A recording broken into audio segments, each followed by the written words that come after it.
episode of Chatty Broads with Becca and Jess.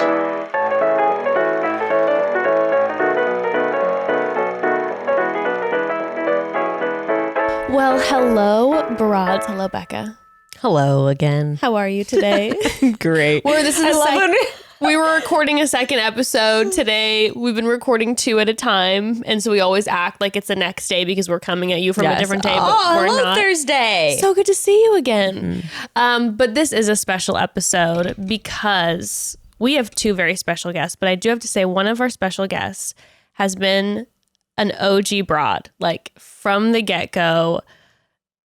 Day oneer. This person and I have been DMing for a hot minute. And when I told them that I wanted to have a conversation, they then brought their friend. I'm so excited. So let's introduce OG broad, Ellie Desautels. Yeah. Yes. And Maybe Burke. Hello. Thanks. Not even just an OG broad, but like I watched Becca on our season, so it's like full circle. I love it. Yeah, it has been one of those, and I've had the pleasure of being able to have moments with some of our listeners that then we're able to get, fun interviews and all this. But Ellie definitely, I think, has probably been the broad that I've been chatting with the longest. So Yeah, I think so because you guys were so early in like your podcast, I was like, I gotta sneak in while you have like so few followers so that you actually respond. Genius so strategy. Genius strategy. Well, before we get into all this, let's start this episode off correct. Let's chat pronouns for a second so our broads know. Ellie, you want to take it first? Yeah. So my pronouns are they, them. And maybe? I use they or she, but they is better. By the way, Maybe is the best name, especially in conjunction with your last name, because then it's like Maybe Burke. Mm-hmm. Like Maybe Burke's here. I love it. It's so cool. So today we wanted to have a conversation. This episode has been such a long time coming. It's been something that Becca and I have been wanting to chat about. And between mine and Ellie's conversations back and forth, I've seen Ellie speak a lot about this on their platform years ago and continuing through the years. But we wanted to have a conversation about being transgender. And Ellie and Maybe have been so gracious enough to hop on and have this conversation with us. We wanted to say before this whole thing starts, Becca and I are going to be asking some questions, some 101 that in this conversation, Ellie and Maybe have been so gracious enough to allow us to kind of pick their brains, to have to ask certain questions that are going to take emotional labor. Yeah, basically we have permission to just really run the gamut. And this may not be appropriate to do in your personal life or with people you don't know very well, or maybe people you do know well. So just a little bit of a heads up before. So do you both mind giving us a little bit of a bio about yourselves? who you are, where you're from, all that. Yeah. You go first, maybe. Oh gosh. It'd be better if I've No heard pressure. somebody. I need some inspiration. I mean, I feel like Ellie could also do my bio because Ellie famously wrote about me in a paper in college. Oh my gosh. Really? That's one of my favorite things. How flattering. I know. Before I even knew them. Yeah. So funny. No way. That is so cool. Yeah. Oh my God. Which just makes my heart very happy. But yeah, my name's Maybe Burke. I am an actor, a writer, and a human rights advocate. I've worked a lot of different ways and a lot of different jobs. But I primarily at this point, not really acting because the world has shut down. Yeah. And I've been able to like have a couple of gigs on Zoom and whatnot. But my primary gig right now is actually working with the Transgender Training Institute, where we do in person when we can and virtual trainings for trans and non-binary inclusion for professional development and just personal development as well. But outside of that, I'm a storyteller, an actor, TV, theater, all those kinds of things. Cool. Amazing. Yeah. So I'm Ellie. I am an actor first and foremost. I consider myself an artist because I sing. I write music. I play instruments, but those are not my main focus ever. Like once acting took over, that was it. And yeah, of course, not acting right now. I consider myself an activist as well because I do have a platform as an actor. So why not use it? And I have just been spending a lot of time writing monologues because I just find that anywhere you look for monologues for auditions, they're so gendered. And I just want to write monologues for everybody. That's awesome. So I'm doing that a little bit right now. And I'm also just been connecting with other trans, masculine, non-binary actors on Instagram. And I might be like kickstarting a little like trans, masc, non-binary actor support group. Which I'm super stoked about. Yeah. How fascinating. The last time we had a queer panel, I think like everyone was actors on there as well. I know. Do you remember? We have LA and now we have New York in the house. We've got a bunch of performers showing up to chat. I love it. My Enneagram type is 3 also. So the performer. The spotlight. Okay, I have a couple more just like fun questions to add to the bio. I'm just going to start off with it. Our famous question that we used to ask all the time for our guests. What would your last meal be on death row? Now, Lasagna. Ellie, you have to start. Lasagna.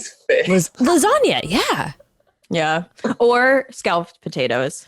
My favorite food is potatoes. I like potatoes in all kinds of ways. So like scalloped it's potatoes. Just a really, oh my God. Oh, they're so good. So good. Love it. So good. With like the baked cheese on top. Can't even. What about drink? Gin and tonic Nice. with 2 limes. Ooh. Nice. Yeah. Extra zesty. Maybe it's because I can't stand the bitterness of the gin. So I'm like, let me just add a lot of fruit. Okay, maybe the spotlight's on you.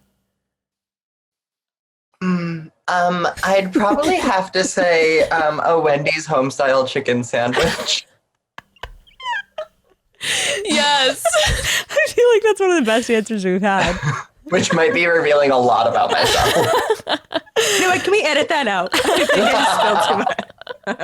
Okay, drink. Wendy's. I mean, Are you getting like a Wendy's Coke with it? or are we getting the A cherry Coke. Oh, yum. Oh my God, I'm drooling now. Also, I'm just thinking about the Frosty Freezes from Wendy's. Oh, I love those. The $1. They're like $1. Remember you used to get the Halloween coupons for them? I don't know why I remember that, but yeah. They're so good. They are. Oh gosh. Those still exist. No. I'm a connoisseur. Michael, I think I'm gonna have to go find a Wendy's after this and do a quick run. I feel like we've talked about this on the podcast, but do you guys remember when that woman found a finger in her Wendy's chili? Why would you say that? You did now? talk about that. It was a dark time for us. Ellie's like, yes, you did. We mourned. We I grieved. think about it a lot. Weirdly. Because there was so much drama surrounding that. I mean, And There should be. There was all these urban legends, though, that like they dug up her aunt's body and like the aunt's body had a finger removed. And like it was. And then what actually happened was something like there was an accident at this person's job and then they put the finger in the chili to get money from a lawsuit or something. that makes That more might also sense be to an me. urban legend. I don't know. Fact from fiction at this point. Anyway, we can move on from that. The point is that I do appreciate that you are still attending Wendy's regardless of the scandal. I feel the same way. That's how I'm a Chuck E. Cheese pizza connoisseur. And when Shane Dawson put out that whole piece about how this doesn't line up, You're like, no, Chuck is not canceled. and everyone was just like, ew, you keep eating there? Do you know about this? I'm like, yes, I do. And I will continue to consume the pizza. You're like, I'm a thrifty queen. I don't Yeah. want any food to go to waste. Exactly. Anyways, Incredible. So can we talk about childhood a little bit and what that looked like for both of you? Yeah, I can start. I like so privileged and lucky to have such great parents. And also I was the last of 4. So I mean there's a lot of leniency there for me probably. But in general, my mom always wanted us to express ourselves however we wanted. It's not that she explicitly said that, she just let us. Mm. And when I was in 3rd grade, I asked for my haircut to be like a boy. And if this doesn't show you how much of an advocate she is, I don't know what will. The hairdresser said, "So do you want it like kind of like a feminine pixie cut?" And my mom was like, "No, they asked for it cut like a boy, so cut it like a boy." Mm. And so I think that always allowed me to kind of just be myself. Like I just having this freedom of expression and to wear whatever I wanted. Looking back, there's a lot of like signs that like I was always definitely non-binary. Like in 8th grade, I dressed up as a boy for Halloween, like just boy. I like got a wig because at that point I drew my hair out a little bit, and I got board shorts. And after that, those shorts like stayed in my everyday wardrobe. Mm-hmm. So yeah, I think that I was definitely blessed. I mean, like I didn't know for a really long time until college that trans people existed.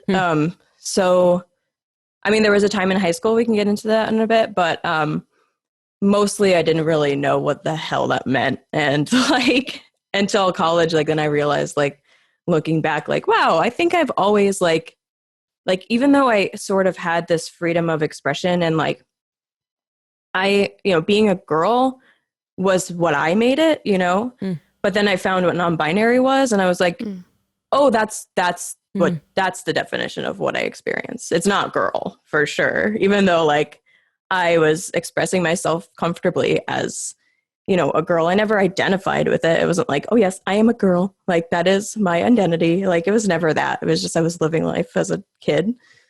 So yeah.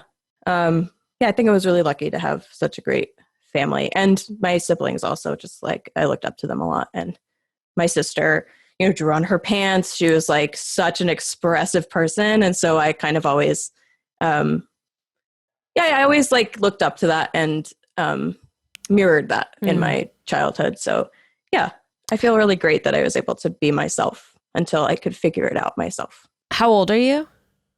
I'm 25. Okay, so yeah, we're the same age. And I think it's so funny because Jess and I were just talking about on our previous episode how much has changed in like the past 15 years in terms of like awareness and representation when it comes to transgender people. And I felt the same way. I didn't know any terms. I didn't know of people's existence until college, which was only 5 years ago for us, 5 or 6 years ago. It's pretty incredible of how much has changed. So yes, it is. It is. Mm-hmm. What about you, Maybe? So I mean, Ellie, I love that you're talking about how lucky you were, and I wish I had your childhood. Well, actually, if I had your childhood and I was assigned female at birth, I'd probably be fine. But, I am also the youngest of my family, which I think also gave me a little leeway with things. I have 2 older brothers, and we were kind of like lenient on like gender roles, and we all like were very into like music and like pop culture things. The 3 of us used to pretend we were Destiny's Child as kids, which there's also a much larger conversation to unpack about 3 white people assigned male at birth on Long Island pretending to be Black women as children. But also our initials in age order corresponded with their initials in order of importance. So Billy was Beyonce, Kevin was Kelly, and I was Michelle. It worked. But just years of like performing and like us pretending to be pop stars and like the Spice Girls and like all of those things. And it's very interesting because both of my brothers are cis. They're both gay, but they're cis. And my mother, I know, like, always wanted a girl. And I often joke that after me, she was like, close enough. I was, like, kind of given the ability to, like, explore and, like, be silly and play with femininity at home. And then as I got older and was going to school and things, it was policed a little more heavily. endings were not as able to be comfortable, where theater and performing actually became like a safe haven where I could go and be able to put on things for certain reasons and to be able to wear makeup on stage and all of those things. It's also like my mother and I have a good relationship now, but most teenagers don't have great relationships with their parents, let alone trans ones, when growing up in a home that doesn't understand what you are. But my mother also came home one day when I was in high school with an Amy Winehouse wig and was like, "You're going to be Amy Winehouse for Halloween." Like, I didn't ask for that. She came home with the wig and was like, "You're going to be Amy Winehouse." And I was like, okay. Like, let's get I do. right. And then she was like, "We'll just get you like jeans and a tank top and whatever." And I was like, "Oh no, I'm going as Amy Winehouse at an award ceremony, so I need a dress and heels." And I was like trying to like she gave an inch, I took a mile. You're like, let's make something clear, mother. Yeah, I was like, "We're going to Forever 21 and getting me a cute dress. We're getting fishnets." Yes. And we did go like the whole 9 yards with it. Do you have Which is funny photos 'cause- of this, by the way? Oh, I do. I think we might have to put that in a slideshow on the podcast Instagram. I can provide those for you. Beautiful. It's also funny because that was like my junior year of high school, and at the time I was fine with being called a boy, or like I just like didn't know that there was another option, and I didn't know that there was. I mean, I knew there was like something else going on with me, but in that year, I then also claimed the label of gay because I knew I was attracted to men. And so it's really funny to me that my last Halloween, thinking I was a cishet boy, I was Amy Winehouse. And then the next Halloween, when I thought I was a gay man, I was Batman. Wow. So like gender really never made sense for me. Right. And, like, everything was kind of all over the board from an early age. But yeah, that's a general overview of childhood from me. I'm curious, maybe, did your brothers already come out as gay before you?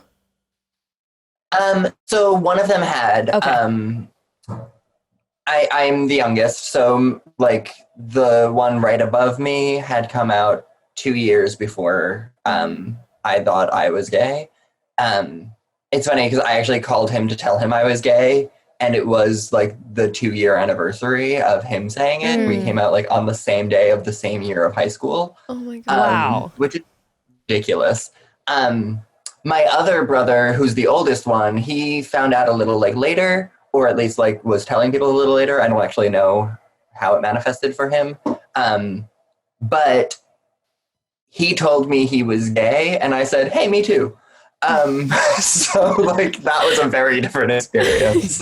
But he's also like 6 years older than me, so we weren't like very close in those conversations. Yeah.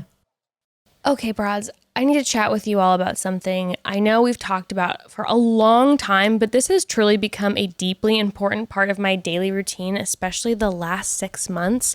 It is Care Of. Care Of is the wellness brand that makes it easy to maintain your health goals with a customized vitamin plan that helps you feel your best today and supports you long term, because seriously, maintaining your optimum health doesn't need to be complicated. No, not at all. Care Of makes it as simple as possible, and it all starts with that online quiz. So you'll start off by taking their 5-minute online quiz that asks you questions about your diet, lifestyle, any health concerns you may want to address. Then Care Of's team of experts will compile a personalized vitamin pack made just for you, and it's actually that easy. My personal pack right now includes magnesium. It includes ashwagandha, digestive enzymes, and I'm missing one. Can't remember, but it's full of good stuff, and I take it. Oh, keratin. For my hair, skin, and nails. So I love it. Pack of also, perfection. I had someone message me the other day and they're like, "Oh, I love it except all of the waste." All of the packs are compostable. They have instructions on their website how to do that. Also, everything else comes in cardboard. So when I was actually, this is a little bit of a rant, but I was looking at my vitamin cabinet. Most vitamins you're going to get of a 30-day supply come in a plastic bottle. So if you're buying 5 or 6 different supplements or vitamins, which is usually how many come in your packet, you're buying 5 or 6 different plastic bottles per month. Versus Care of, you get these little compostable packets that all come packaged in cardboard. Facts. So it's actually way queen. better. Yeah. So anyway. Wow. I mean, just preaching and I live. Care of also leads the way in transparency. Every single vitamin or supplement recommended to you will have information about what the ingredient is, what the science behind it is, why it's recommended to you, and how it was sourced. That is like 100 times the amount of information you can get from a vitamin bottle you pick up at the store, by the way. I got my Care of packs to address my energy management and 3 p.m. slumps. And since I've started taking them daily, I see a legitimate difference in my energy levels throughout the day without reaching for that 5th cup of coffee. I'm soaring, baby. 75 fifth. For 50% off your first Care of order, go to takecareof.com and enter code chatty50. Again, if you want half off your first Care of order, just go to takecareof.com and enter code chatty50 at checkout. Well, Broads, have you ever had those days or weeks or months or maybe even years where life seems redundant? Maybe you don't feel stimulated in your daily life, or you're struggling to find something to get excited about. Talking about my life? I 100% have those times. But I found the best way to get out of a funk is to challenge my brain somehow. And one way I've been doing that is taking regular classes with Skillshare. Skillshare is an online learning community for creative and curious people. You can explore new skills, deepen existing passions, and get lost in creativity, all from the comfort of your own home. With classes available across a number of practically applicable categories, you're bound to find something you're passionate about, whether it's illustration, animation, music production, entrepreneurship, and there's so many others. So many. I've taken a lot of Skillshare classes and loved all of them. I've been needing some encouragement and inspo lately. So the class that was catching my eye is Be Your Own Boss, Strategies for Launching Your Creative Career by Martina Floor. And even though, Becca, you and I were fortunate enough to have done that, and we will, high fives, we will both tell you that every day is a new, sometimes challenging learning experience, and you can never have enough help. Oh my goodness. But I've also taken all sorts of classes with Skillshare, like a dessert making class, creative writing class, classes that help with plant care on Skillshare. They have it all. An annual subscription costs you less than $10 a month, with thousands of inspiring classes that fit every skill level and schedule. So let me tell you, that, my broads, is a steal of a deal. Speaking of a steal of a deal, you can explore your creativity and get 2 free months of premium membership at Skillshare.com/chatty. That's 2 whole months of unlimited access to thousands of classes for free. You can get started and join today by heading to Skillshare.com/chatty. And that's 2 free months of unlimited access to thousands of classes at Skillshare.com/chatty.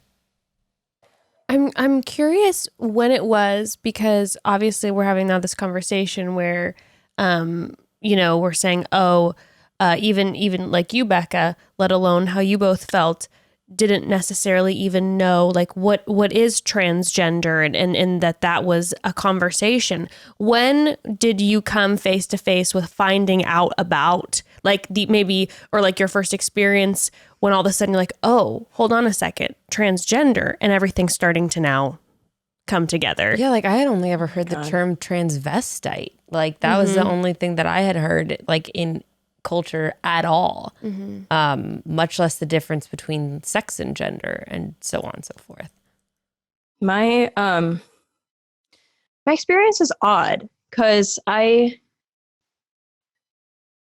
after having like socially transitioned as non-binary for like 3 years, I looked back on a moment I had in high school, and only then had just realized, oh, that was me figuring out I was trans.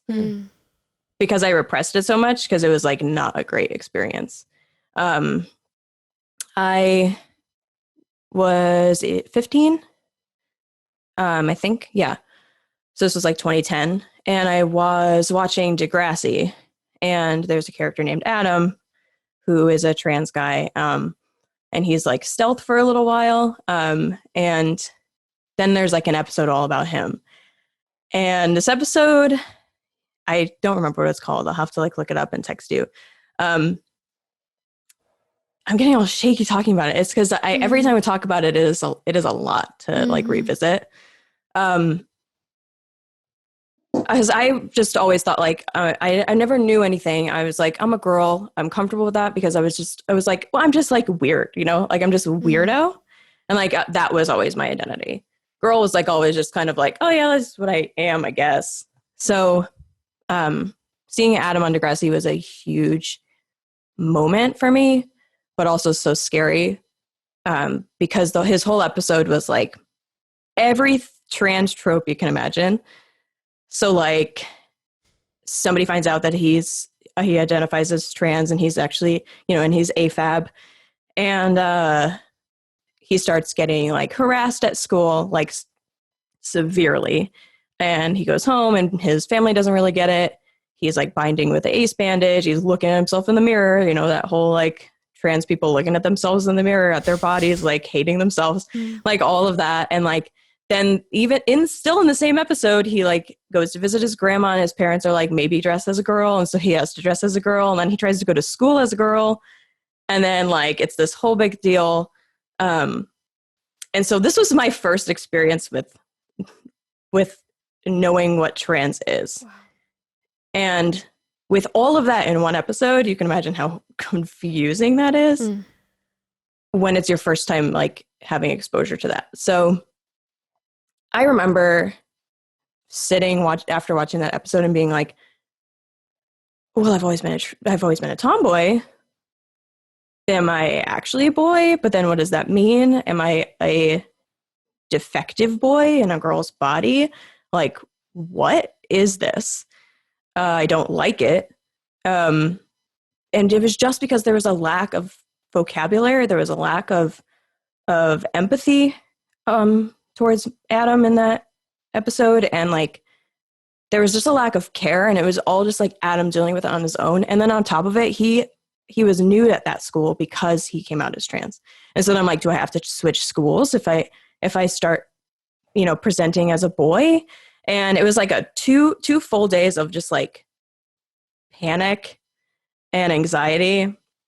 And I am such an artist, and also, you know, Enneagram 3, that like it has to be this whole dramatic thing. So I drew an outline of a girl with pink, and then like inside like drew like triangles with like boys' colors, and I was like, oh my God, this can't be me. It was obnoxious.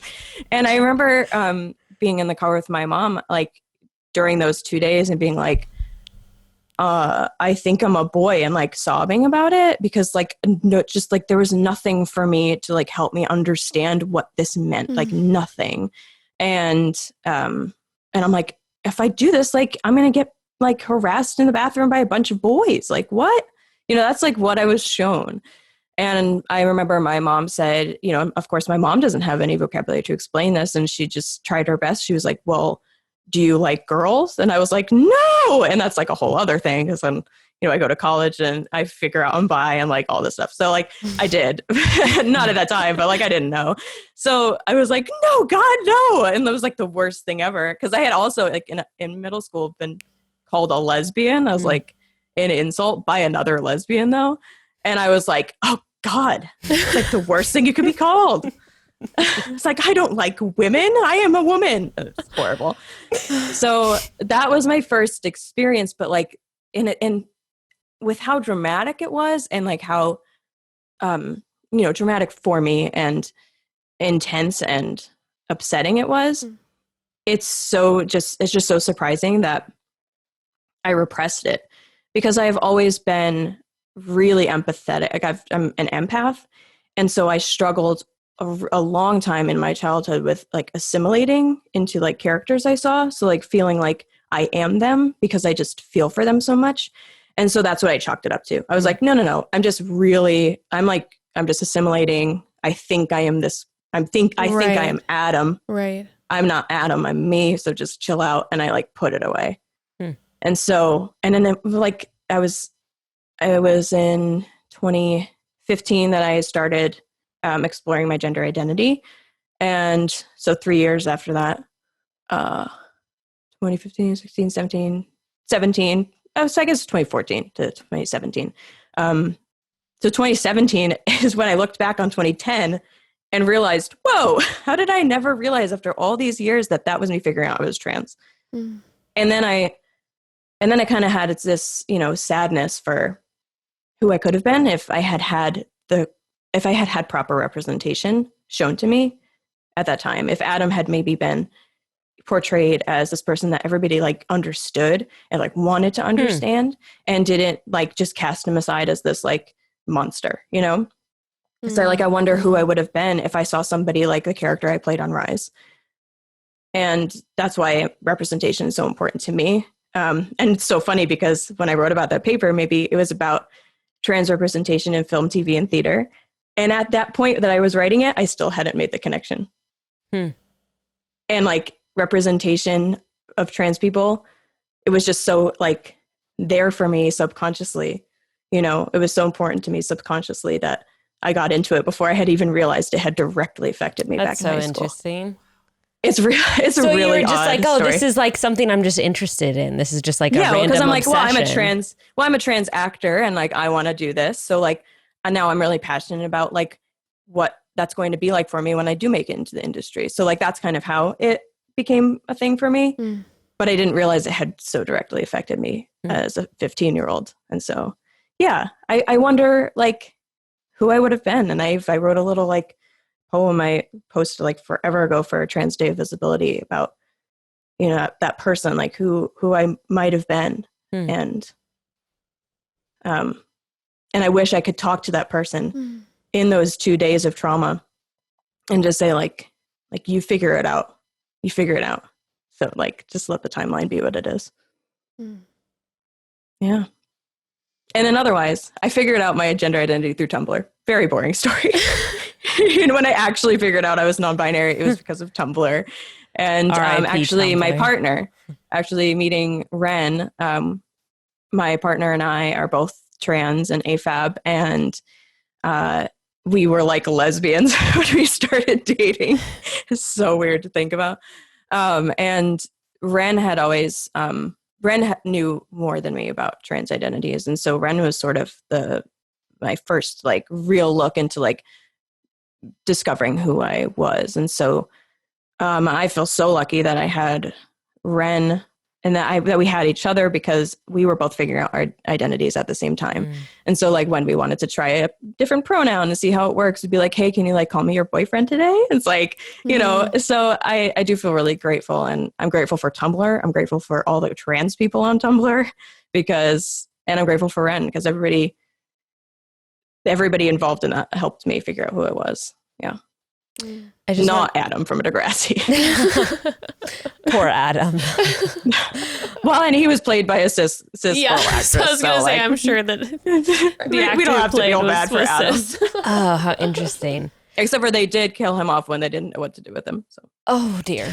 Oh, good Lord. Just like a random car accident. Had nothing to do with being trans. They were just like, well, we don't really have any other trans storyline for you, so let's just kill you. Although in 2005, I don't remember there being literally any trans, maybe not in the TV shows I was allowed to watch, or 2010. I don't remember there being any trans people on TV at all. They said transgender once. Wow. In that whole episode. How fascinating. Yeah. I also just wanted to make a note for our listeners. AFAB is assigned female at birth, just in case anyone didn't know. And same principles with AMAP. Which is all I can think of when people say ACAB. I always just think assigned cop at birth. My sister said that. Which nobody is. My sister said that, and that's all I can think of now. I like to take it the other way, actually, and make AMAB all men are bastards. Oh, got it. I like that.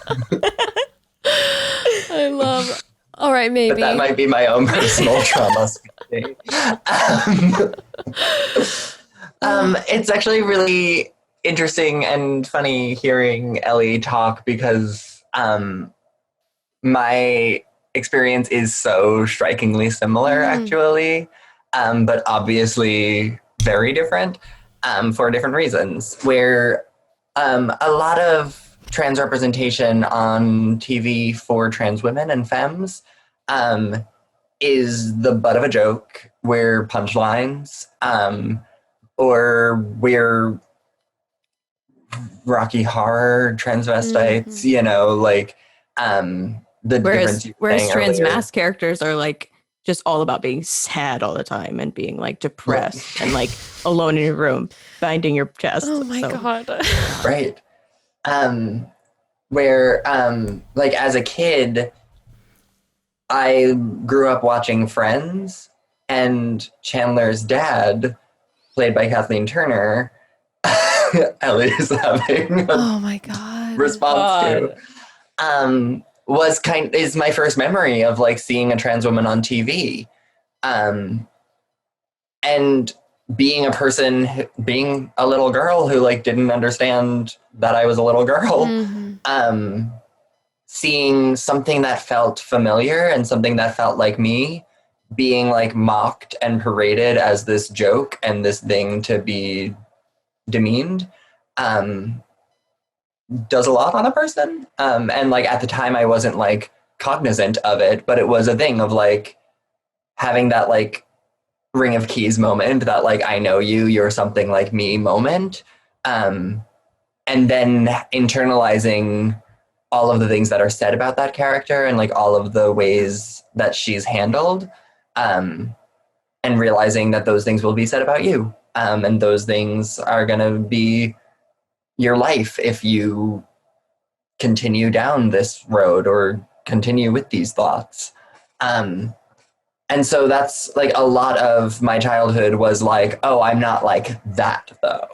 Like I'm something different. And there's a mentality I hear a lot of trans feminine folks specifically talking of like having to like separate ourselves from certain versions of representation in a way of like, I'm better than that, which is like a survival skill and a survival tactic to be like, I want to have a full life. Like I want to be able to like have a job and a career and all of those things.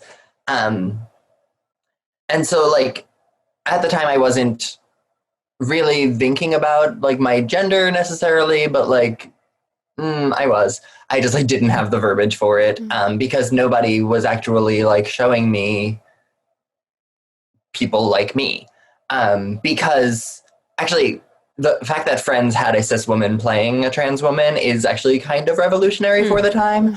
But other than that, like it was cis men playing us, or if like Alexandra Billings was on Grey's Anatomy, that I also watched when I was younger, but like her arc was like terribly transphobic and they were using a lot of outdated language and like all of those things. Where it took until I was in college, my like freshman year of college, I don't actually know what made me say it or do it, but I started thinking about gender a lot more. I was at that point I was like pursuing being a director, not an actor, and I think that's largely linked to me wanting to play the women protagonists in shows, and I figured I could get further into their brain space if I could just direct the women who were playing the roles. I also was like a good director, but other than that, It was incredible. Let's go one thing straight. Let's go one thing straight, of course. But I don't really know how it came up in me, but I started wearing makeup regularly and like playing around with, I mean, I would like wear like eyeliner out sometimes. But I would like stay up at night and do a full face of makeup, and I would like practice because I knew if I was going to do it, it had to look perfect, but then I would like cry it all off and go to bed. And I was dating a man at the time that my freshman year of college, told him that I was a girl. And I had like a name picked out and everything at the time. And he essentially was like, no. And I was like, okay. because if like rom-coms have taught me anything, that it's that my boyfriend knows me better than I know myself, and if he says that I'm not a girl, he's probably right. And that was largely rooted in him, like I was his first boyfriend, and he had just started like realizing he was gay, and so then for his partner to not be a man was confusing and off-putting. Right. And like we've talked about it since, and he's apologized and has like actually does a lot of work for trans and non-binary folks now. But at the time, I was like, no, you're right. I'm wrong. Silly me. Who did I think I was? And I sat on it for about a year. But it's also that I didn't understand that I could be anything other than a boy or a girl. And so when I told him I was a girl, that wasn't the whole answer. It was similar to when I thought I was gay. Like those were all like trial and error of me trying to find the right language for myself. And so as soon as it left my mouth, it didn't actually feel right. And it like didn't, it wasn't the whole answer at least. And so it was easier for him to say no and for me to believe him. And then I took a class in college called, oh God, what was it? It wasn't psychological. It was, oh God, what's the other? Philosophical. Oh my God. Philosophical issues of race and gender, which I didn't know was also going to be like the basis for like the work that I do now. But we read a Judith Butler article when we were talking about like gender, where Judith talks about the fact that gender's made up and it's like all a lie. And like there are some men who have larger breasts than some women, and like there are no rules around this thing. And I was like, what? Yeah. And then I also went down a Tumblr rabbit hole. And I found a lot of people using a lot of different words and things. And like talking about the changes over the past like 15 years. Also the changes over the past like 5 to 10 years is that like, this was like maybe 2011, where I was like finding words that we have different words for now. Like non-binary wasn't the word we were using at the time. Yes. Right. What was it? I was finding words like, I mean, Gender fluid. yeah. Gender queer is the first word that I latched onto, which those words are still around, but like gender non-conforming was kind of like the catch-all umbrella that non-binary is now. Okay. It's where, so like, weird now how quickly most people things change. It's like I forgot that was even. I do totally remember that's how people used to identify. Yeah, and a lot of people still will talk about, and they'll use like the acronym TGNC to mean trans and gender nonconforming. Even though gender nonconforming, most people see as like talking about expression, not about identity, where like Oh, fascinating. tomboys are gender nonconforming, even if they're cis girls. Where, yeah, like just like the ways language has shifted over the years. But yeah, I went down that rabbit hole, and then I was like, oh, there's other options. There's like more to the story here. And kind of just started exploring and like going with it and like figuring out what that meant and what that looked like. Which then also like came with like shifting pronouns and all of those things. But yeah, it is so funny, Ellie, that like we both have like TV characters we can point to that like. I mean, is it though? Because we're actors and we're into trans representation and like that. I mean, it's not. I don't think it's a coincidence. I think it's serendipitous, but I don't think it's a coincidence. No, that's fair. And I think that's why you and I do similar work around representation specifically in the industry. And like, I'm building characters and arcs that I want to see on TV and that like I want to do better than what was given to me. Yeah. I mean, even with Michael, I was like, I took that, and there were times in the script where I was like, that's not gonna roll with me.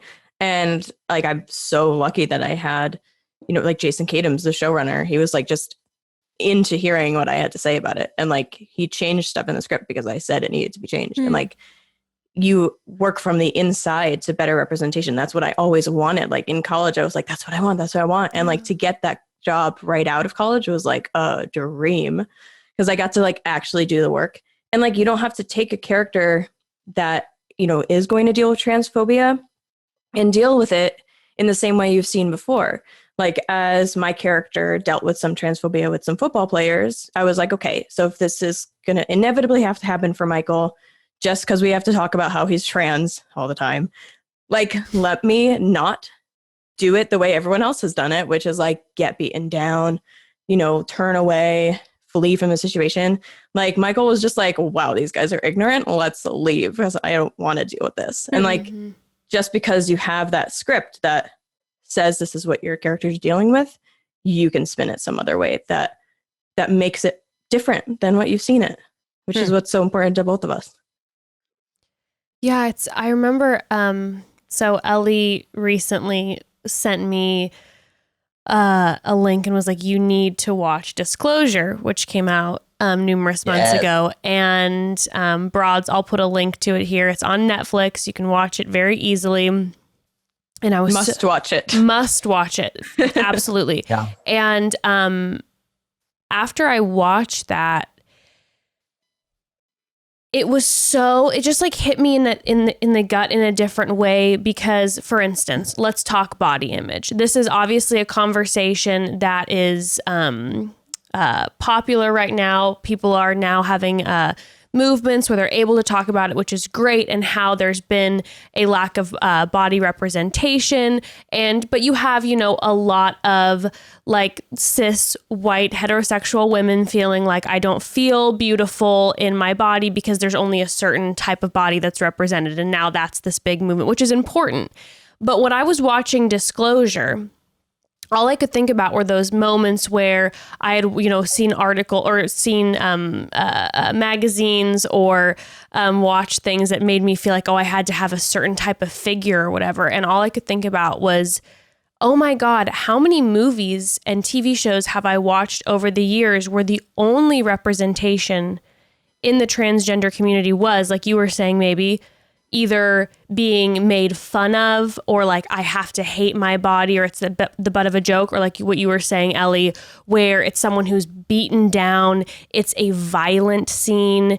It's something so terrible. And as much as, you know, we want to act like, oh, it's television, it's the media, you know, turn it off. That's just what you're ingesting constantly. And just to talk to both of you and hear that was your window into having a conversation about being transgender, and that's all you saw.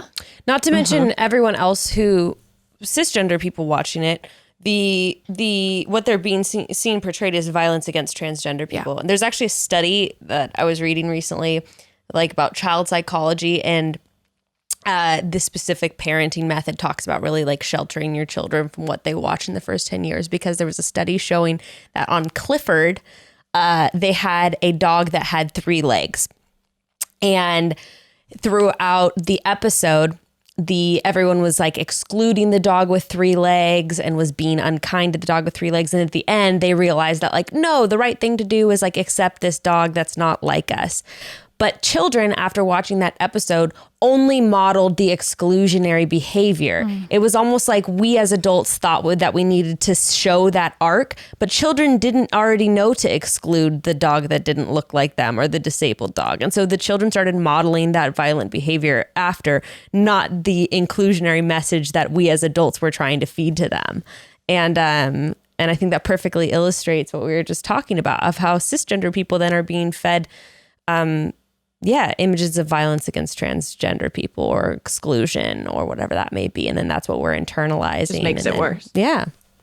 Yeah. I mean, what Disclosure emphasizes is that it's societal conditioning, because society sees trans people as wrong. And so we are going to condition society to continue to think that, so that trans people are constantly excluded. That's like the whole thing. It's like, it's almost on purpose, the representation that the industry's put trans people in. It's almost as if, well, not as if, it's basically the industry saying, we want to keep pushing this narrative because that's what society says about trans people. So taking care of your mental health is one of the most important things you can do for yourself. And I'm going to say that again in case you zoned out. That's how strongly I feel. Taking care of your mental health is one of the most important things you can do for yourself. But it's no secret that in-person therapy can be expensive, so expensive, which limits the resources a lot of people have access to. If you've ever had pricing exclude you from getting the help you need, let's talk about Talkspace. Talkspace online therapy lets you connect with a licensed therapist for a fraction of the price of in-person therapy. And in some cases, it's as little as $65 per week. After you match with your perfect therapist, you'll have access to them from your personal device 24/7. And if you're looking for help dealing with a specific issue, that can often be another huge hurdle. And the Talkspace network is composed of thousands of therapists across dozens of specialties to help you get the best treatment possible no matter what you're going through. When I committed to prioritizing my mental health, I can honestly say my entire life changed. It's not weak to ask for help. Remind yourself of that again and again. This year has been a wild ride, and honestly, I think everyone could benefit from just talking it out with a professional. I know it continues to be a beautiful game changer for me again and again. We all need someone to talk to, and Talkspace wants to give us the support we deserve at a price we can afford. You can match with your perfect therapist at Talkspace.com or by downloading the Talkspace app. And don't forget to use promo code Chatty at checkout and you'll get $100 off your first month. That's $100 off your first month at Talkspace.com, promo code Chatty. Well, Broads, over the last few months, I've found a good deal of comfort in a specific activity, a silver lining, if you will. And that is I've recently focused on making our house a dream space, a space where we can just truly be at peace. And it wasn't even some drastic renovation or anything like that. All I've been doing is making some swaps around the house, switching out older, tired pieces for pieces from Article, and suddenly it feels like I'm living in a damn dream hotel. If you're looking to spruce up your space, Article is the best because they have a solution for all the tough parts about home decor and furniture shopping. All of their in-stock items are delivered to you in 2 weeks or less with free 30-day returns. Plus, it's free on orders over $999. And because Article is online only, they're able to cut out the middleman and pass those savings of up to 30% right on to you. And that also means no in-store sales pressure interactions. Thank God. Yes, another huge bonus is that their team of designers is dedicated to some select styles, which means everything goes together. And it's so easy to get option fatigue, at least for me when shopping for your house. And that's not a skill set of mine. So when I get it all, none of it ends up going together. And that's frustrating. But at Article, you'll find curated collections of modern, mid-century, Scandinavian, and bohemian, making it so easy to find pieces that will match things that you may have bought previously or want to buy in the future. It's gorgeous. My new project is going to actually be the backyard, and Article has the dreamiest outdoor furniture. And Article is offering our listeners $50 off your first purchase of $100 or more. You just have to go to article.com/chatty, and the discount code will be automatically applied at checkout. That's article.com/chatty to get $50 off your first purchase of $100 or more. Do either of you have any theories you might want to share on why do people feel, I've noticed on the internet that people seem to feel like their personal identities somehow as cisgender people are challenged, personally almost, by the inclusion of transgender people. And I am always curious as to why people have such dramatic reactions, quite frankly, to seeing trans representation. I'm going to let Maybe take it first because my Sphinx cat wants to be put under a blanket. So give me a minute. I also want to be put under a blanket. Yeah. I'm excuse me, Ellie. Can you help us all out here? Oh, I can't. I also Ellie, how you're I just thought I was a weirdo. And then you're I've got to go put my Sphinx cat under a blanket. This is Ren's cat. It's like so Becca, you actually have babies at 25. I didn't expect to have babies at 25, and that's what's happening here. She's a baby. Okay, I'll be right back, but maybe go ahead. Incredible. What am I answering? Sorry. I'm just thinking about Sphinx cats now. No, I was just saying do you have any theories on why people almost feel like their I mean, that's how I'm interpreting it. Like people seem as if their identities are personally being challenged by trans representation. And why are these reactions so dramatic by people who are supposedly cisgender? The answer is privilege. And we see the same thing from anybody who holds a level of privilege over another group. We see the same thing from white people who fight against Black Lives Matter. We see the same thing from able-bodied folks who don't understand why we need accessibility in spaces. We see the same thing all the time from people who have been told over and over again by the world that they're special and they're better than other people. And then when those other people get a little recognition and or get like a semblance of equity, like not even achieving equity, but like a semblance of like a piece of the conversation, it's a threat on that person's privilege. And so cisgender people, I say it all the time that like my gender identity is not a comment on yours in the same way that yours should not be a comment on mine. And that like adhering to the binary or like conforming to what your gender is supposed to look like by societal standards isn't transphobic, you know, like being cis doesn't mean that you're against trans people. It just means that you're cis, you know, like nobody's, well, maybe not nobody, because some people are, but like, I'm not trying to take your gender away from you. I'm just trying to take gendered expectations away from everybody. Where like, if you tell me that you're a woman and you're comfortable with that and you're happy presenting femme and all of those things, great for you. I just want that same option, you know, like I just want the same ability to do that no matter how my body might look to you or what you might think science is. And I say that because most people on that side of the argument don't actually know what science is. But it's a thing that I find it a lot, and it comes from privilege where people have a need to feel special. And as soon as they're not the center of the narrative, they see it as an option to write their own sob stories and to feign oppression because they haven't experienced it. And there tends to be, and obviously there's like intersecting privileges, and there's like, just because you're cisgender doesn't mean you have like all of the privilege in the world, because you could be a person of color, you could have a disability, all of those things. But latching on to like certain versions of privileges that people have, then it becomes harder for people to like let go of those privileges or like let go of their place as like the majority or like the most important person in the room and things like that. Yeah. I always think it comes down to a lack of empathy for trans people, and that is perpetuated by the media. So many times you see a trans character, the first thing you witness from them is struggle. And a great opposite example of that is my character, which I always go back to. I'm proud of the work. So my character was not introduced with struggle. My character was introduced with acceptance.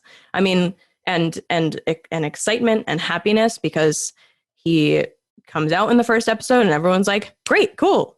Like, congrats on your part in the play. Like, and that's how it goes. And then so the first few episodes, even, you see Michael hitting some really positive steps in his social transition.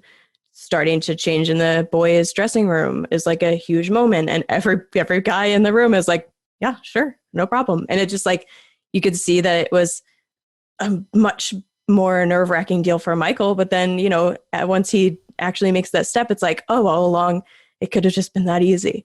And so because Michael was introduced so positively, when you do get to the parts where he deals with transphobic peers, everybody watching Michael already loves Michael. And it's like, no, actually, now I see that that's not okay because I like this person. And so once you have developed empathy for the trans character, you also end up developing empathy for trans people out in the regular world. One of the first examples that I remember, which was in college when I was first just even learning about trans identity, Orange is the New Black was really popular. And that was the first time where I really understood watching the show. I remember, I can't remember what the character's name is, but I remember. Silver and Cox. Yes. Sophia.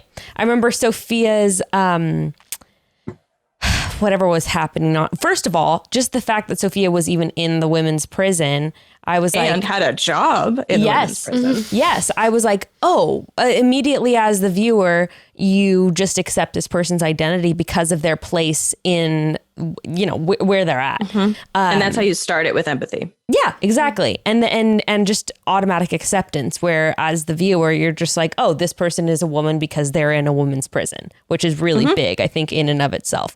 And then, watching things like Sophia's access to hormone therapy being threatened and all these sort of things that you might write off as just being like a very small minority of the population that might be like insignificant to take action for. And then you're watching the show and you really experience like compassion for this person, and you care about what happens to them in a way that I had certainly never seen before. And and I think stuck in my head. It does. And I think that empathy and privilege go together, because to recognize your privilege, you have to first experience empathy for other people. And you're not going to be able to recognize your privilege, and you're not going to be able to understand, why do we have to see you? You're not going to be able to understand why you have to see us until you understand who we are and that we're people. And until you figure out that you like can have a conversation with us and maybe be friends with us. And like, it's that's where it all comes down to. Could we talk a little bit about, we touched on it a minute ago, about how terms have changed and how language has shifted so much within the past 10 years. Can we talk a little bit about like the power of language and why, as a culture right now, we're talking so much about pronouns, and why is that so important? And also, why is the deliberate misuse of pronouns so violent? And then also maybe how practically people can handle misusing pronouns when they encounter people, maybe asking for what is maybe like etiquette. Can we just go over all of that sort of thing? Maybe first starting with why language matters. Yeah. I've always said that you see a lot of people that are like, well, why do we have to care about labels? Why do we have to care about that? You don't have to care about that. I care about it. So there's that whole thing where it's like, it depends on the person, whether they care about labels, they care about, they care about language. Which, by the way, almost everyone does. If someone who is cis is called the wrong pronoun, almost every cis. person, almost every person is like, dog? That's exactly. No, my dog's a boy. No, That's not. My dog's not a girl. Like, yeah, and the same people are saying, yeah, but don't label me. Don't label me that. Oh no, the amount. Right. It's the amount being mothers. The amount of like mothers you see when all of a sudden someone will come up and call your, we'll put quotes on this, your baby girl, a boy or whatever. And you see these mothers just be like, it's a boy. It's just like, all right. I think you guys talked about that one time. And I was like, yes. They are infuriated. It's like, all right. Yes. Please. They all just look like bald old people. Like, don't get so flustered. Right. It's not that big. It's not that deep. But yeah, no one really likes usually being called the wrong gender. If I was to say, oh, sir, can I get your bag? You would probably be like, yeah, I would. And most people are. So I think that's bullshit, first of all. But anyway, sorry. Continue, please. No, yeah, it's fine. I think my whole stance is language is a tool. Pronouns, terms, it's all a tool. It's just words to help you understand and explain how you experience the world and experience life and experience your presence in it. It's literally that's where it comes just down to that. That's why I always try to tell people, if anyone's like having a fight like in a comment section, I'm like, listen, it's all just a tool. We just have these tools. It's all made up, but it's important. especially if it's important to you. It's an important tool to you. It's an important tool for me. Of course. So yeah, that's my stance on it. I agree in a lot of ways. Language Shocker. is. We agree. That was a rough segue on my moment. But language is the way that we interpret the world around us. And like language, all words are made up. That's like what words are. Like that's how words are created, is like somebody sees a thing and like needs to name the phenomenon. Right. That's just, like words were made up. Just because we were born after words were made up doesn't mean those words weren't once made up. And like, you didn't get your pronouns off like the organic pronoun tree, and mine are synthetic. Like all of these words are made up. Your GMO words. Right? Like, where it's a thing that I talk about a lot with like labels and like the different words people use for their gender identity, and like all of the words that fall under this non-binary umbrella and stuff. It can be really hard for people to understand the importance of words when they're not constantly being used against you. And so, like you're saying, like if you were to call each other sir, like it would like probably be like annoying and people like get offended by that. But if you're a cisgender person, you don't understand the difference of what happens when a trans person is misgendered and when those words are being constantly weaponized against a human. And so when we're talking about these labels and we're talking about the ways that we talk about other people, it's more than just respecting a person. It's more than just affirming that person, but it's actually shaping your brain to see the person in the way they want to be seen. And it's shaping your brain to understand the concepts that are in front of you. I liken it to when I found language around, and might seem like a detour and a weird example, but when I first found the phrase of people experiencing homelessness, instead of talking about people as being homeless, but seeing it and like shaping it and phrasing it in a way of like, this is a thing this person is experiencing in this moment, and it is a thing that like we can help them move out of, or like it can be a thing that is temporary, but it's a thing that is happening to this person in this moment. And it was a way for me to shape my brain into empathy and into like realizing that that's a person who's going through a thing right now. And I think the same thing applies when we use certain labels for people in terms of gender. It's a way to shape your brain around seeing the person in front of you in the best way you can. And I talk about the ways that I use different words. I also will use different words for myself in different contexts, and depending on what company I'm holding.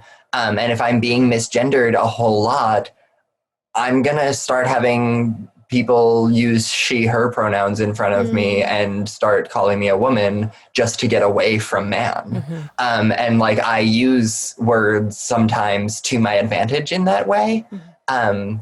And because if we didn't have these words, if we didn't have these labels, like, yeah, it would be great if I could just be a person and go down the street and like go through my life and just be a human. That's cool if we could all do that thing. However, the way our world is currently set up, if I walk down the street and I go to work and all of those things and I try to just be a person, because of the society constraints that we have, that person is going to be assumed to be a man. And that's not a comfortable place for me to navigate the conversation from. Me too. I need these words in order to tell people who I am and to be seen in order for me to live safely and comfortably. Yeah. Yeah. A huge reason I got top surgery was because I know when I walk around the world, I am presumed female. I'm presumed a girl. And I felt like, okay, I can deal with it because I'm going to have to, because like, it doesn't really seem to be changing at some point. I mean, like I sit and I'm an activist and I work towards that to make a change, hopefully, but I'm only one person. So like, I know the world's not there yet. And one thing that I could do for myself was get top surgery, because I knew even if I was presumed female, even if somebody calls me she or ma'am or miss, they can't take this away from me. And I did the same thing with pronouns when I was first like socially transitioning, where I said he or they preferably, but he is fine too, just not she. Mm-hmm.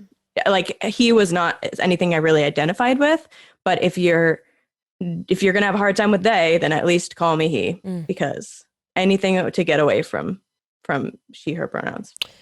I would love to talk a little bit about that also, though, when you're talking about having top surgery. It's a question I think people are a little better than asking a person directly, but if I'm talking about someone who is trans, a lot of the questions can be like, so like fully trans? Like, so... Maybe just fell out of the frame. So like they had like surgery and like everything. Yeah. Did you fully transition?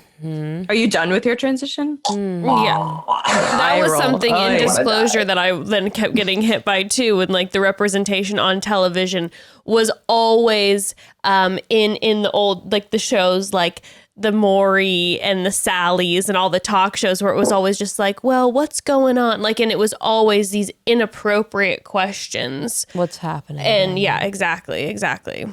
And that was what the viewer was seeing, that it always just came back to that.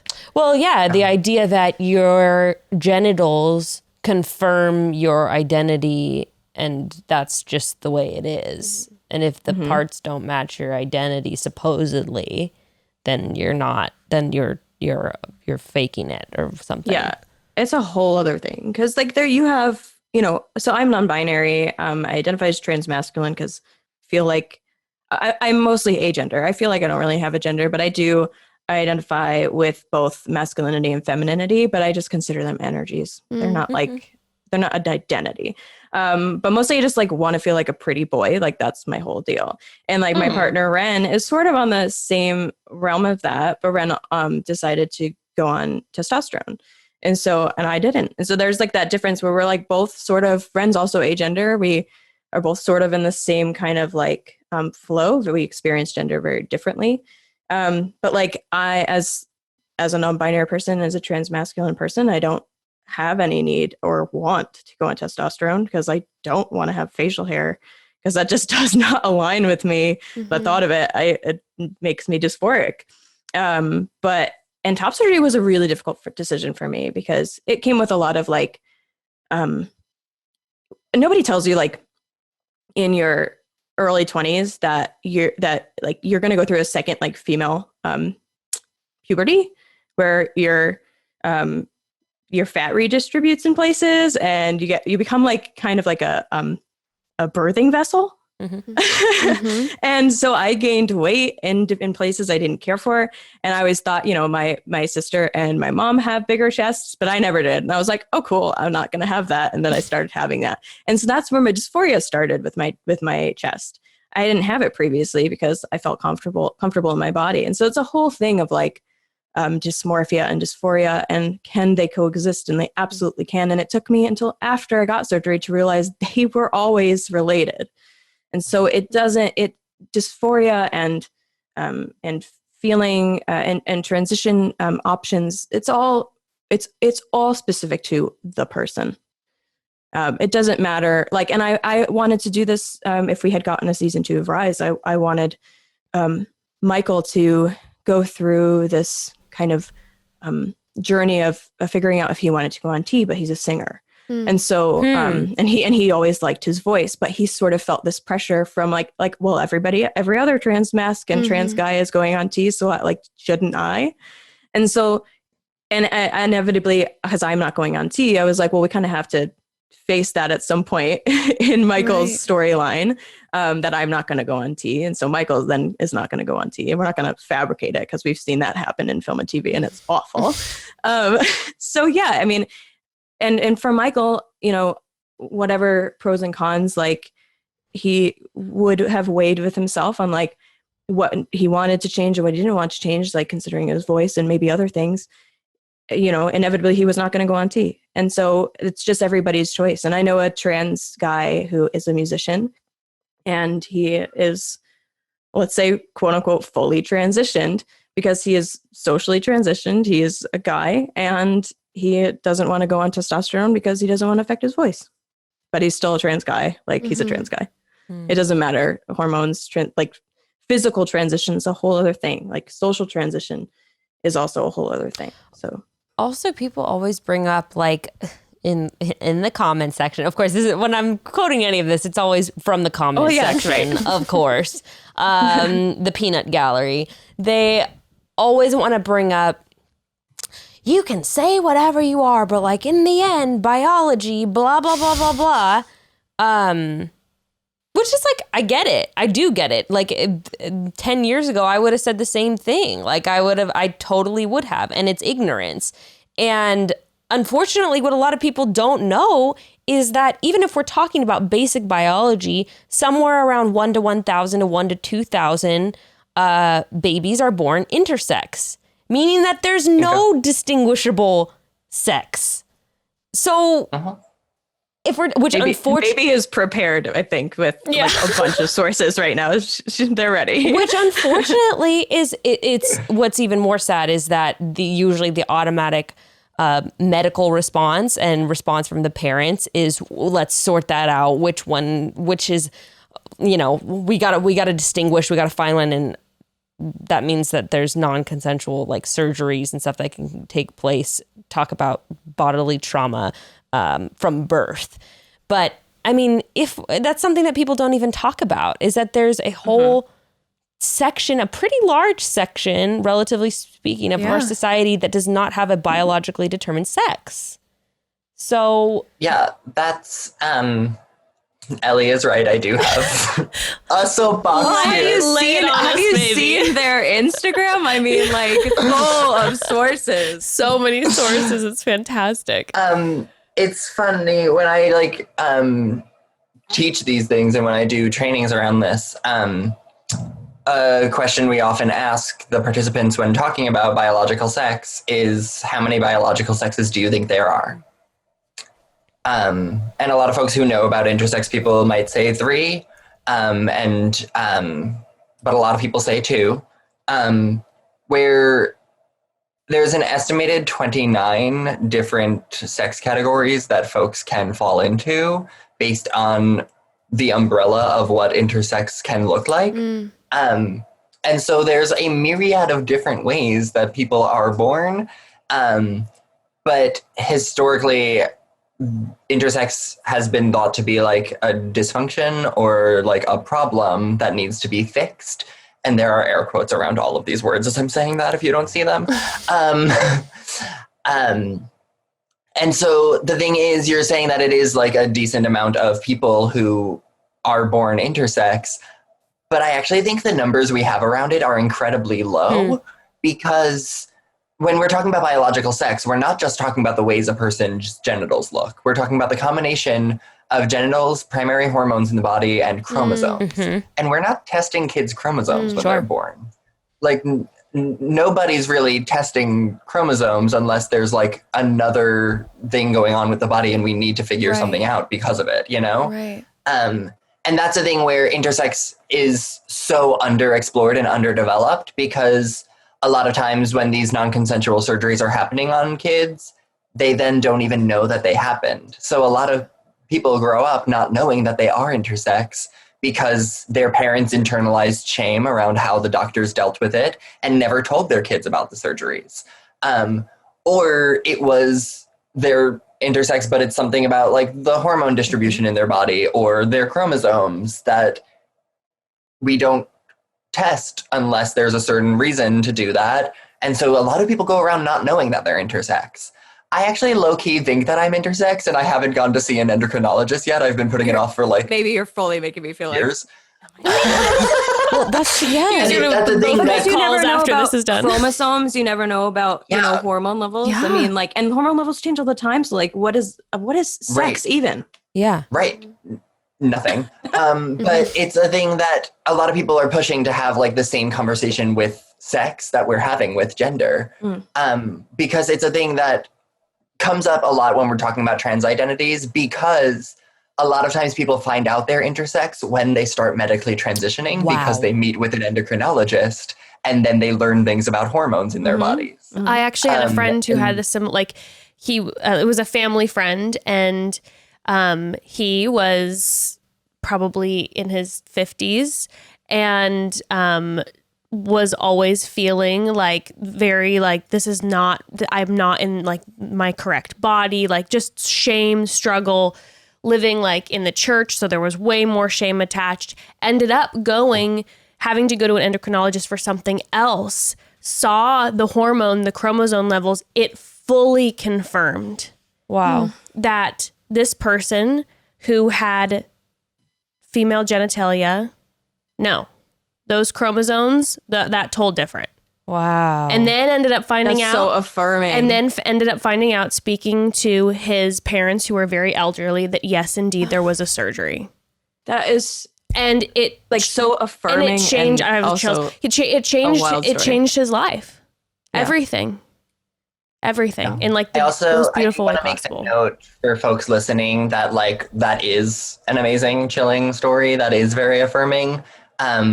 But also, I don't want to get lost in this conversation that like a person needs one of those biological indicators in order to claim a trans identity. I'm not saying that you were saying that. I just I appreciate you putting it out there so that everyone's not going to go like, I need to go endocrinologist. And I guess I'm not actually trans. Right. Yeah. But it's a thing that I see it happen all of the time, where in my comment section, when I'm getting heavily misgendered on a lot of my posts on social media, or like even just like in my daily life, sometimes people will talk about my chromosomes as a way of being like, this person is obviously X, Y. And I'm like, are you?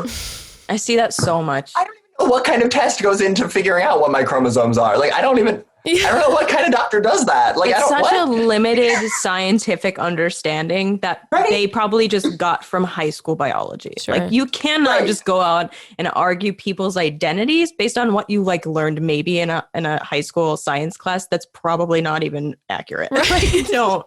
Plus, what are we going by? People's facial structures to determine like what sex they are. Like that in and of itself is a whole other thing, which there's so many other conversations to be had for it. Like, even, I'm obsessed with body hair stuff. Like, the idea that body hair is, or the lack thereof, is somehow more feminine is, first of all, just ridiculous. I don't really know. I started growing out my leg hair before I knew I was trans, because I was like, no, I don't want to shave. Yeah. Yeah, that's also a thing. It's just an expression. Awkwafina Manon recently posted a great resource and article of like the racist history of erasing hair from a person's body, and how it's very centered in whiteness and like white womanhood, and the ideas of many communities of color have ample amounts of body hair that like culturally they wouldn't get rid of. And like that wasn't a thing until colonization and until like European like beauty standards became like the norm. Well, yeah. And it's so interesting that people also will use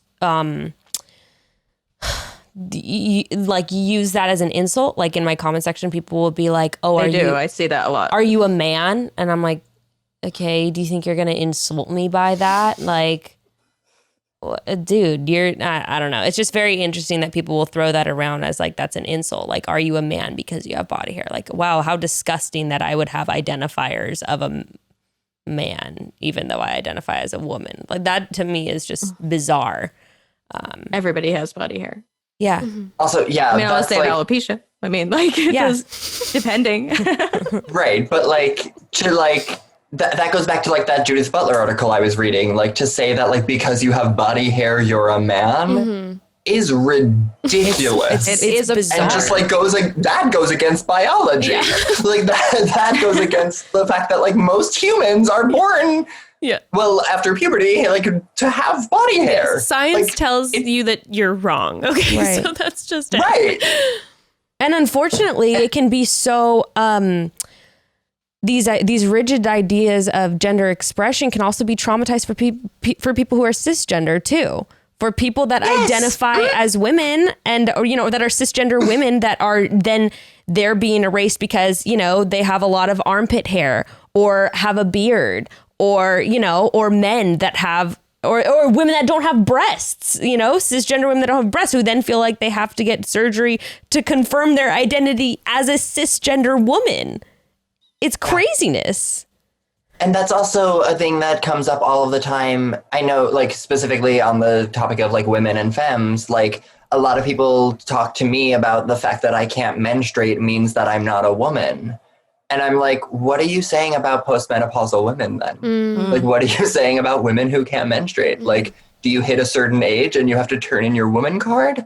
And does that mean if you're not menstruating, you're a man? Because that's just, like, all of this conversation is just a tool of the patriarchy, being like, there are certain factors that make a person not necessarily a woman, but make a person not a man. And then vice versa. And it's all a system. Talking to trans mass people who are like, well, you have your period, right? Well, you're not a man. And, you know, you're not a man. You're not. Right. You're a woman because you do that. It's like, right. Well, I have to It's control always over to that. separate into categories. And the binary system, this like two gender system, is a very easy, clear-cut system and an easy way for men to hold power and only need one group of people to oppress.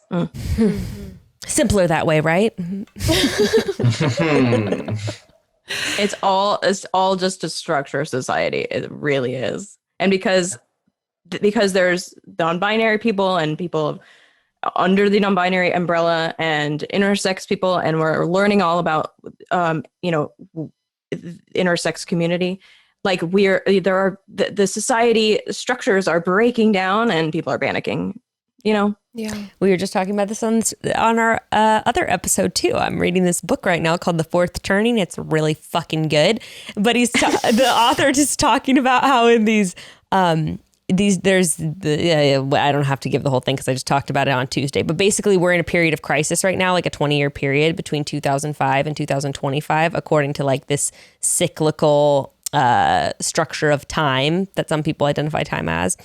And the author says that he wrote this in the mid-90s. In a period of crisis, it's when gender is actually at its least rigid and where it can be the most expansive. And like the last period of crisis was in World War II. And we saw like, you know, women working in factories and all of that, which now, you know, feels like archaic as an idea of expanding gender.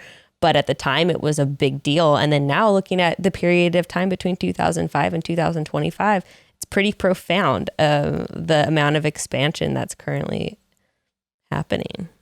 Now let's get the film and TV industry on fucking board.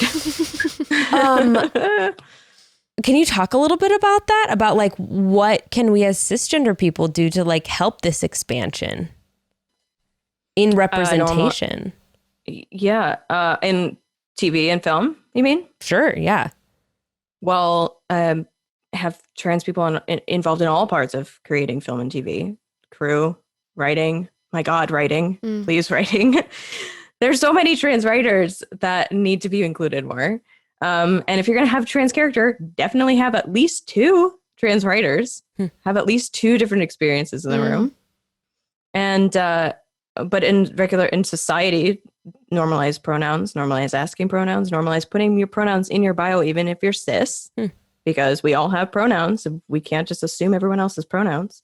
And it shouldn't just be the trans community's job to normalize that. Anything else, maybe? Call us when you don't need us.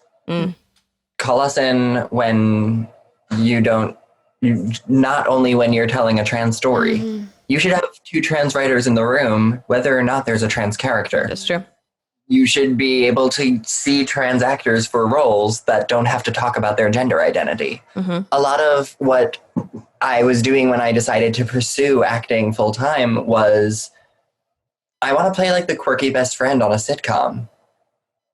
And I don't need her to be trans. I need her to be me, and when I play her, she will be trans. But like, I could play a role intended for a cis girl, so long as it's not like in the arc that like she gets pregnant or anything that like, you know, but like most roles written for girls on TV, I could be playing. And like things might be a little different, but that's like a real reflection of the world we're living in, you know? Using us when you don't just need us. My favorite auditions to go on are the ones where I don't have to say the word trans and I don't have to say the word gender at all. Me too. Getting to like actually be a human being and not just be a resource is a thing that's not allowed for a lot of trans actors. Right? I'd love to get a part where I go on set and I don't have to correct the script. I mean, it's not my job. I'm there to act. Right. And if I am like fixing your script for you, I have a consulting fee. Yeah. That's going to cost. I know. Oh my God. I kick myself all the time thinking about it. Yeah. Should have gotten some money for it. Where like collaboration is a thing and like being able to like create something together is a thing, but you also have to like acknowledge that collaboration. And if the cis actors aren't being part of collaboration on their roles in the same way, what are you doing if not just exploiting trans people? But also when you're talking about like what can cis people do, if you're not like directly in the industry, there's also ways of just like making sure you watch shows that have actual trans actors playing trans characters. Not just because we get the residuals. Please watch my shows. But also because like those shows will get better ratings and will get better numbers, and we will realize, the industry will realize over time that shows with trans characters gain more viewers. It's a thing that I see a couple of times when there's like a 1 episode arc for a trans person or something. I'm like, is this a producer somewhere being like, let's see how this goes. Yeah. And if the audience responds okay to it, then we can have like a recurring person in our next season. Yeah. And like the next show we do, we might have a series regular, you know? And I hate having to like sit here and be patient and wait for Those. my turn, or and I'm saying my turn, but I mean like my turn to like see a fully fledged trans person on screen, whether or not it's me. But like waiting to like see our turn to be like not have to point to like Michael and like the girls on Pose and like Elliot Fletcher on Shameless and the Fosters. and and then Tom on the Fosters, like like pointing to like a couple of things of trans representation and be like, okay, so like that didn't work, but like that one episode was really good, and like he made this point after that terrible thing happened, and like piecing together positive representation, where like if we just have like when like MJ Rodriguez played Audrey in Little Shop of Horrors, she just took a role that was written for a woman. And then she was like, I'm going to add nuance to this by being a Black trans woman who plays this role. But then it also made so much more sense. Yeah. And like, it's such a more interesting story when told through that lens. And this is also me not saying that like cis women need to stop acting or like that we need to like stop having roles for cis people.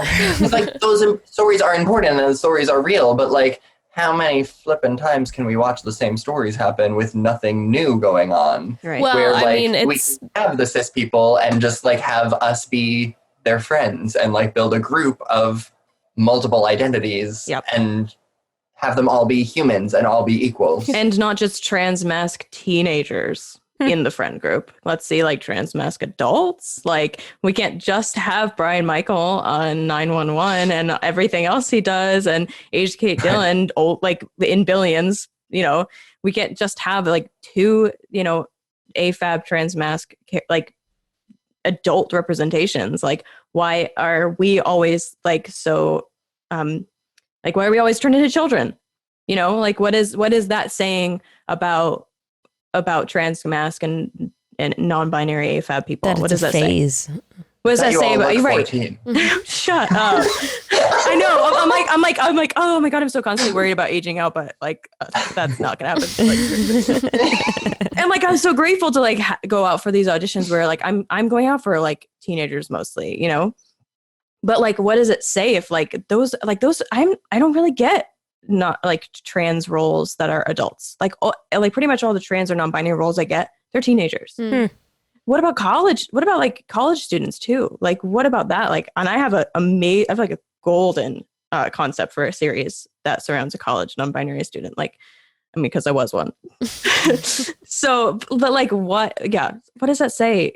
And if you're not going to expand on that, like, why? And can we please have trans writers in the room for everything, just for everything? Because especially like you said, MJ in Little Shop of Horrors created this whole like nuanced and, you know, complex role. That's the same thing with having trans writers in the room for everything, not just with having trans characters. You're going to have these people with a completely different experience, because that's the whole point of like getting a bunch of writers in a room, is that you want people with different experiences. So include trans people when you're not talking about trans people. Yeah, please. We don't need.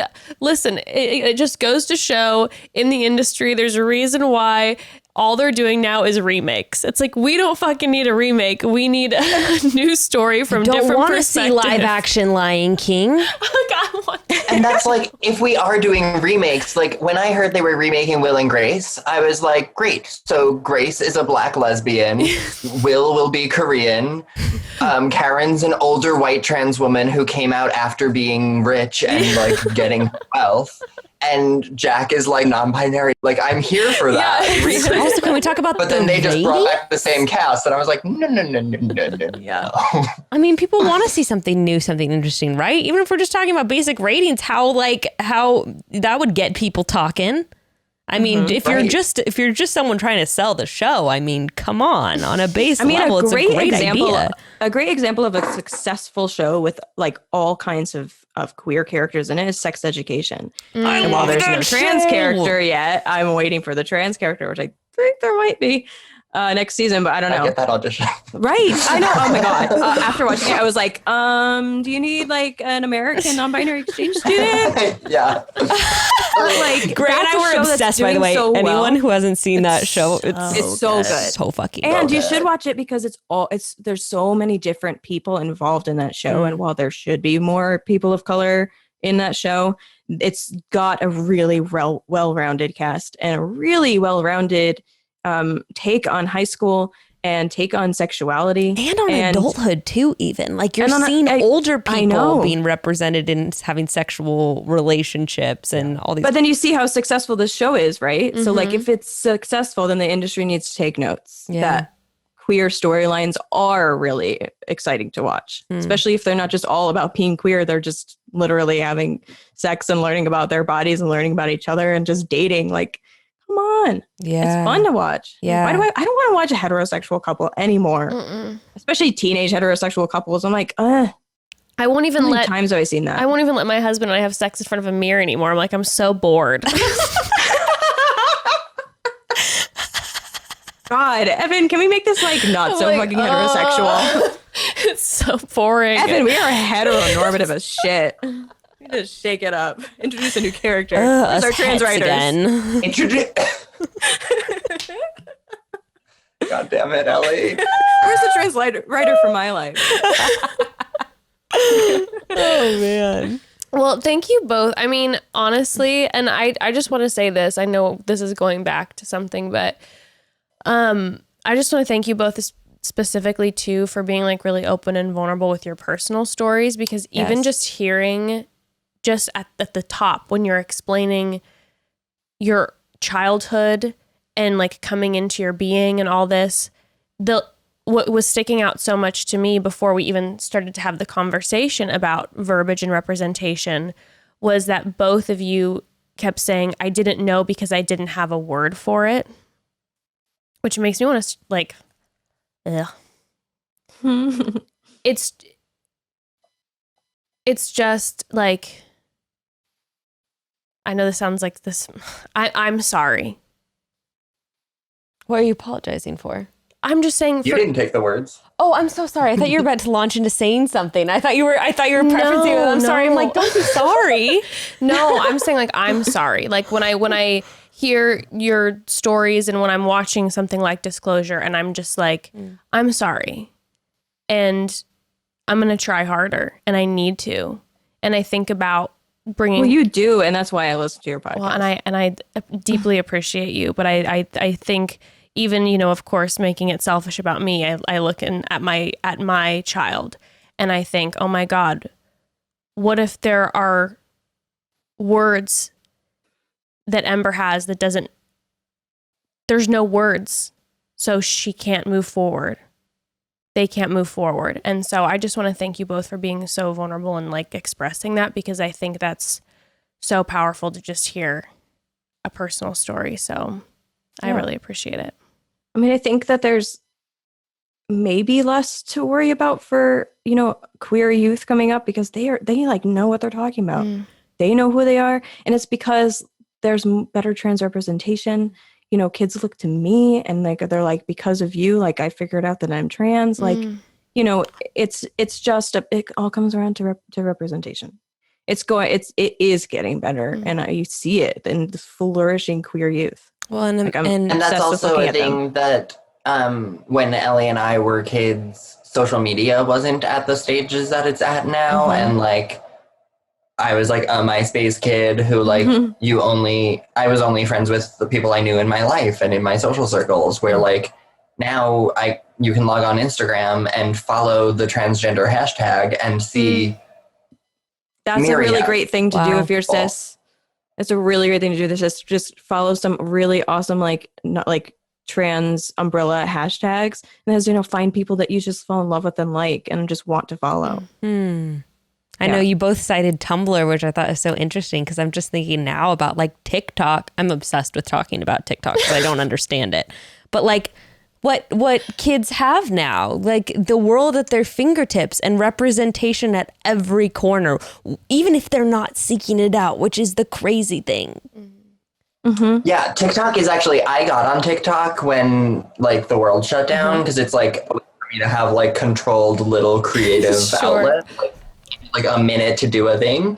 But it is I was immediately hooked, because I'm seeing deaf folks teaching ASL. I'm seeing neurodivergent folks just like living with whatever their like conditions or symptoms are, and just like talking about them and like being very vulnerable with them, but then also like making like fun like jokes and challenges out of them, and like people with Tourette's like trying to hold an egg for a minute and then like seeing how long it takes to like, drop it or throw it, like, and it builds community. And that's the thing of where like those are jokes that like I'm comfortable like laughing with, and because I'm laughing with the person because they're in control of the narrative and they're creating the thing, and it's not a TV show where it's like the person bagging your groceries who spills everything, and it's like the bitch protagonist laughs at them or anything, like it's a person in control and having agency over their own identities.